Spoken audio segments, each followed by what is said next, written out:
Cricket ಲೋಕದ interesting ಸುದ್ದಿಯನ್ನ quick ಆಗಿ ಹೇಳ್ತೀನಿ. ಕ್ರಿಕೆಟ್ ರೌಂಡಪ್ ನಲ್ಲಿ ನಾನು ನಿಮ್ಮ ಶಿವರಾಜ್ ಬಾಣಂಕಿ. ನೀವು ಸುದ್ದಿಯಾನದ ಸಬ್ಸ್ಕ್ರೈಬರ್ ಆಗೋದನ್ನ ಮರಿಬೇಡಿ.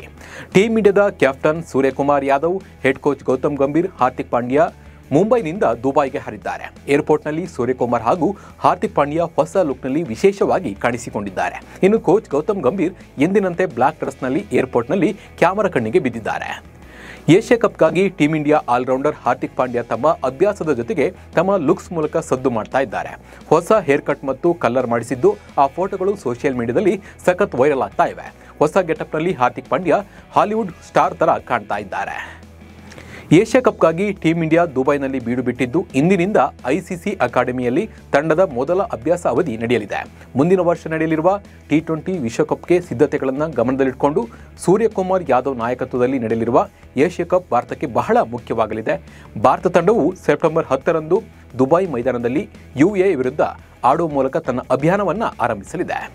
ಇಂಗ್ಲೆಂಡ್ ಮತ್ತು ದಕ್ಷಿಣ ಆಫ್ರಿಕಾ ನಡುವೆ 3 ಪಂದ್ಯಗಳ ಏಕದಿನ ಸರಣಿ ನಡೀತಾ ಇದ್ದು, ಮೊದಲ 2 ಏಕದಿನ ಪಂದ್ಯಗಳನ್ನು ಗೆಲ್ಲುವ ಮೂಲಕ ದಕ್ಷಿಣ ಆಫ್ರಿಕಾ ಸರಣಿಯನ್ನು ಗೆದ್ದಿದೆ.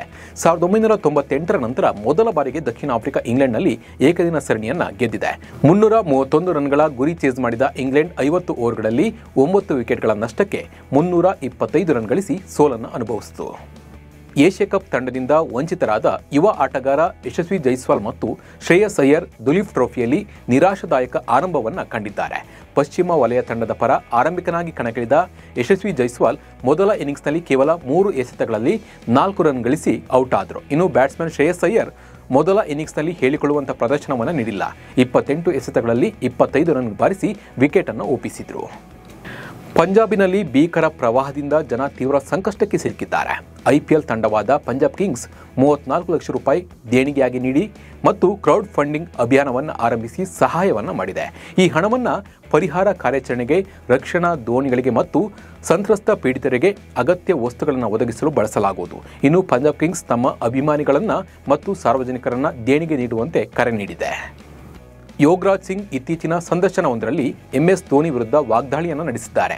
ಧೋನಿ ಅನ್ಯಾಯ ಮಾಡಿದ್ದು ಕೇವಲ ಇರ್ಫಾನ್ ಪಠಾಣ್ ಅವರಿಗೆ ಮಾತ್ರವಲ್ಲ, ಗೌತಮ್ ಗಂಭೀರ್, ವೀರೇಂದ್ರ ಸೆಹ್ವಾಗ್, ಹರ್ಭಜನ್ ಸಿಂಗ್ ಕೂಡ ತಮ್ಮನ್ನ ತಂಡದಿಂದ ಹೊರಹಾಕಲಾಗಿದೆ ಅಂತ ಹೇಳಿದ್ದಾರೆ. ಧೋನಿ ಮೇಲೆ ಒಂದು ಸಮಿತಿಯನ್ನು ರಚಿಸಿ ತನಿಖೆ ನಡೆಸಬೇಕೆಂದು ಯೋಗರಾಜ್ ಸಿಂಗ್ ಹೇಳಿದ್ದಾರೆ. ಕ್ರಿಕೆಟ್ ತಂಡವನ್ನು ಹಾಳು ಮಾಡಿದ್ದಾರೆ ಅಂತ ಕೂಡ ಇವರು ಗಂಭೀರ ಆರೋಪವನ್ನು ಧೋನಿ ಮೇಲೆ ಮಾಡಿದ್ದಾರೆ. MS ಧೋನಿ 2026ರ ಇಂಡಿಯನ್ ಪ್ರೀಮಿಯರ್ ಲೀಗ್ನಲ್ಲಿ ಚೆನ್ನೈ ಸೂಪರ್ ಕಿಂಗ್ಸ್ ತಂಡದೊಂದಿಗೆ ತಮ್ಮ ಕೊನೆಯ ಸೀಸನ್ ಆಡಲಿದ್ದಾರೆ ಎಂದು ವರದಿಯಾಗಿದೆ. CSK ತಂಡದ ಮಾಜಿ ಅಧ್ಯಕ್ಷ N ಶ್ರೀನಿವಾಸ್ರ ಮರಳುವಿಕೆಯಿಂದಾಗಿ ಧೋನಿ ಈ ನಿರ್ಧಾರಕ್ಕೆ ಬರಲು ಪ್ರಮುಖ ಕಾರಣವಾಗಿದೆ ಎನ್ನಲಾಗಿದೆ. ಧೋನಿ ಮತ್ತು ಶ್ರೀನಿವಾಸ್ ದೀರ್ಘಕಾಲೀನ ಸಂಬಂಧವು CSK ತಂಡದ ಯಶಸ್ಸಿನಲ್ಲಿ ಪ್ರಮುಖ ಪಾತ್ರವನ್ನು ವಹಿಸಿತ್ತು ಅಂತ ಹೇಳಲಾಗ್ತಾ ಇದೆ.